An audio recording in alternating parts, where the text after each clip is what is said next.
Tammy's car is driving behind us. We can see it. The JMPD is driving her car. So now we're driving and we're just getting closer and closer and closer to the police station. We're now in Riskik. We are 2 minutes from the Hillbrow police station. It is not looking good. It's not looking good for us. We're heading there. There's a robot, and there were new robots still by outside Park Station. Turns red, and we come to a stop. Out of nowhere, this man runs up to the cop's driver's side. He's in a panic. He's hyperventilating. Zandi had needed a miracle. Someone, something to keep her out of a jail cell that night. And at the final moment, this guy had shown up.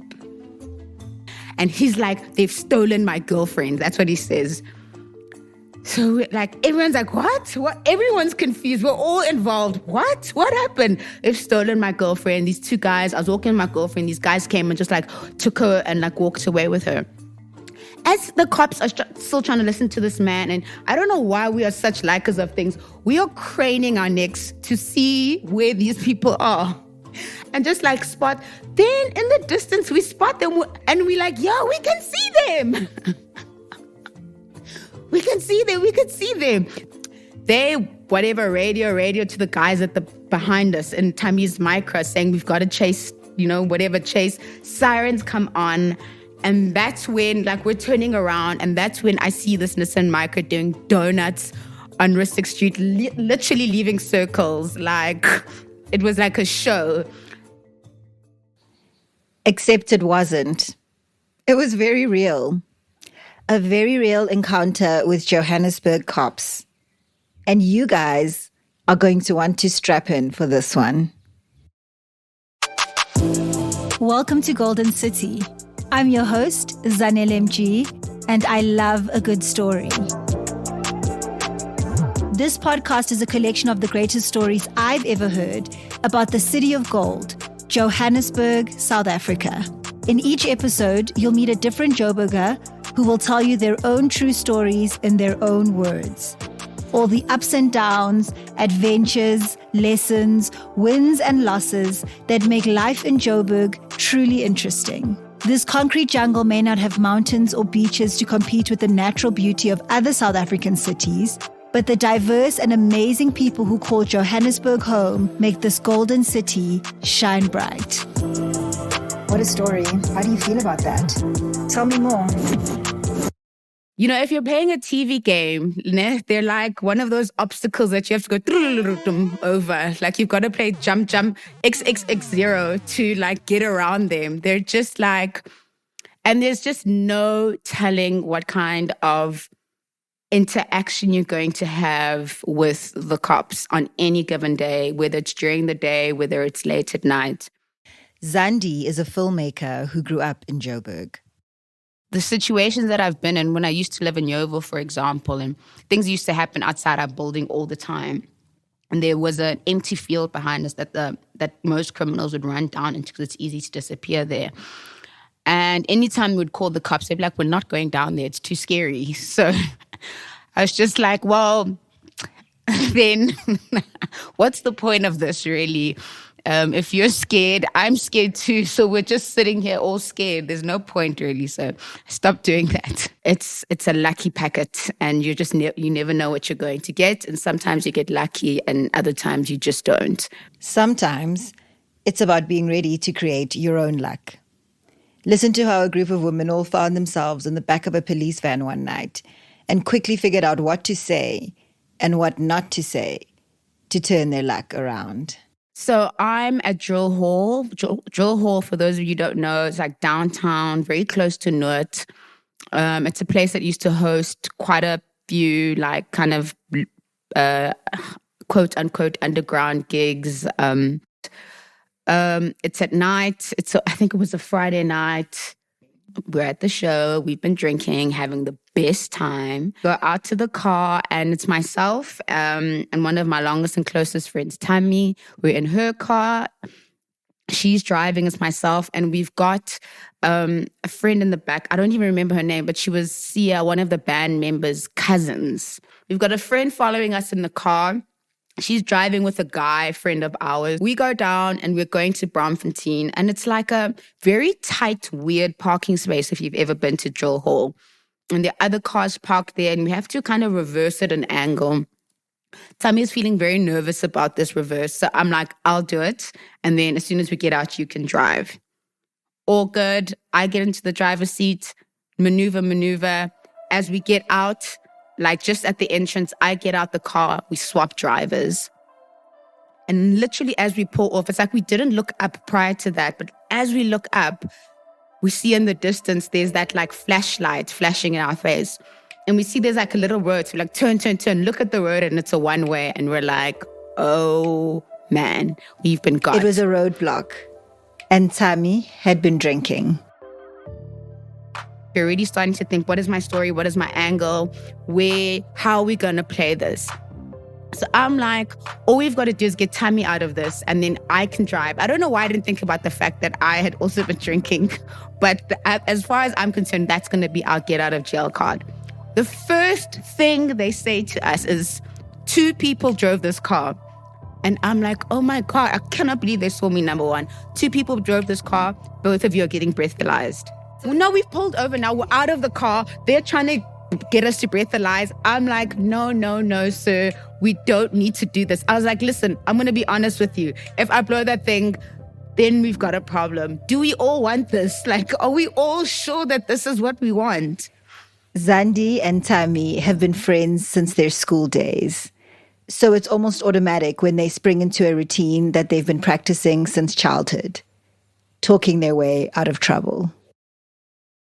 Also, we've been friends for very long. So we've got a dynamic, we've got an eye communication system that it's like, okay, you go, you know. So we're feeling very much like there's a rhythm here and we might get out of this. Getting somewhere.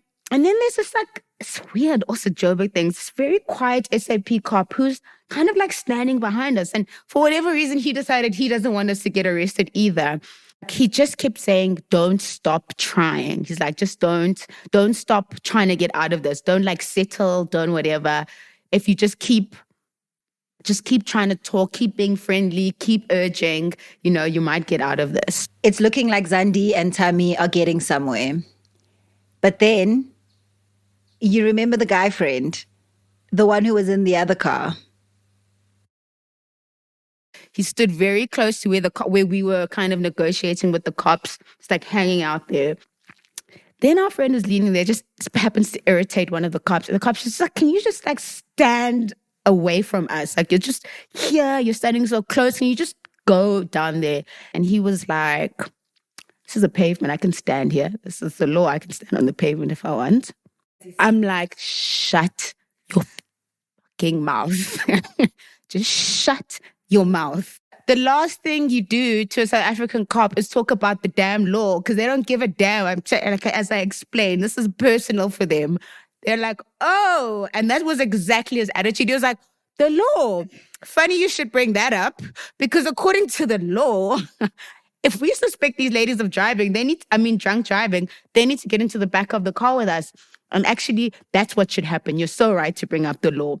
Let's do that. Let's go with the law. And to mention, there's a mixture of, there's SAP, South African Police, and there's JMPD, both at the Spurred block.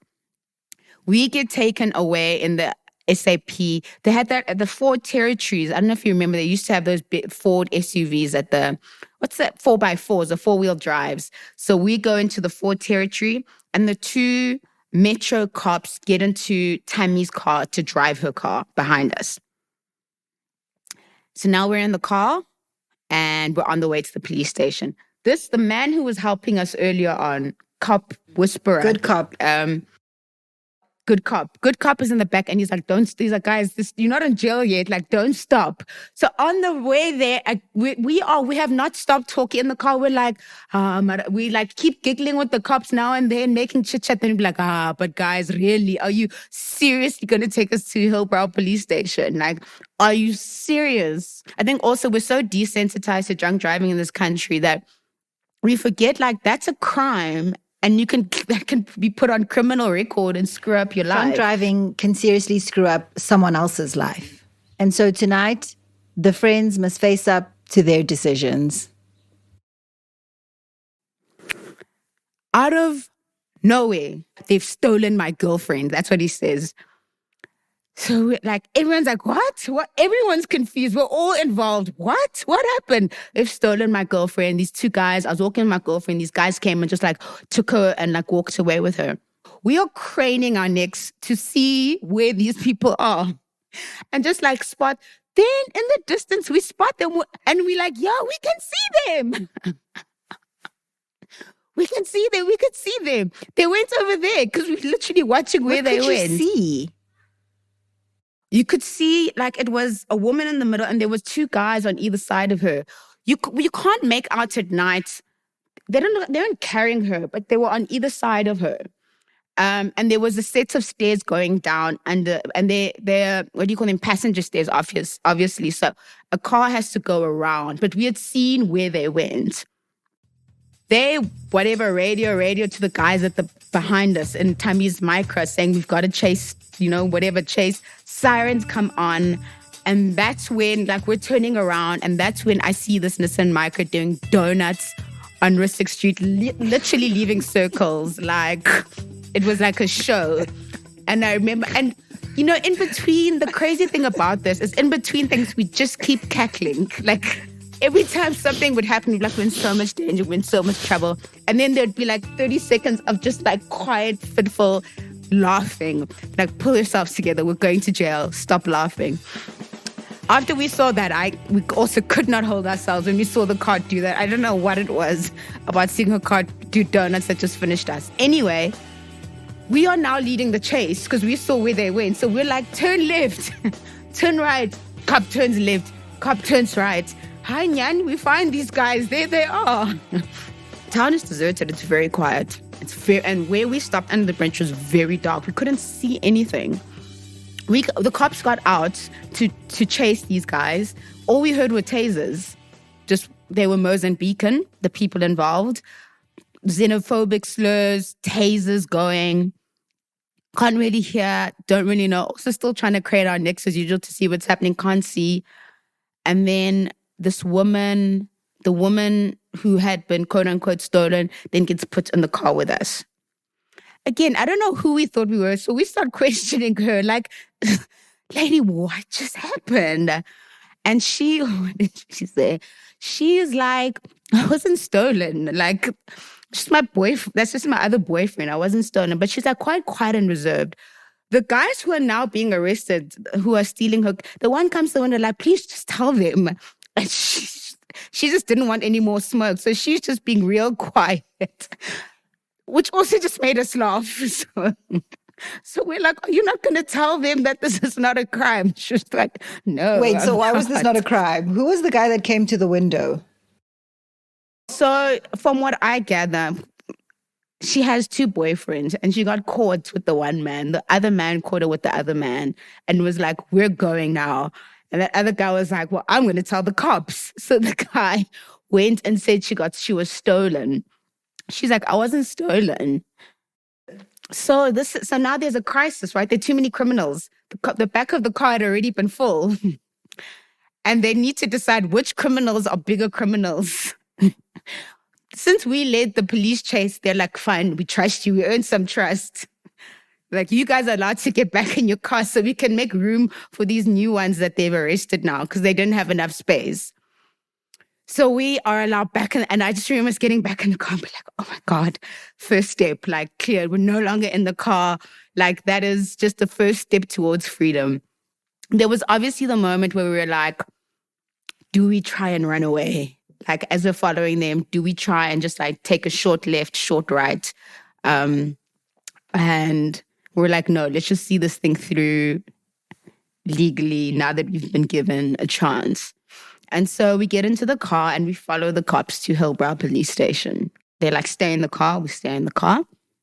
And then after a while, one of the cops gets into the car with us with like a clipboard and a A4 plain piece of paper and a pen.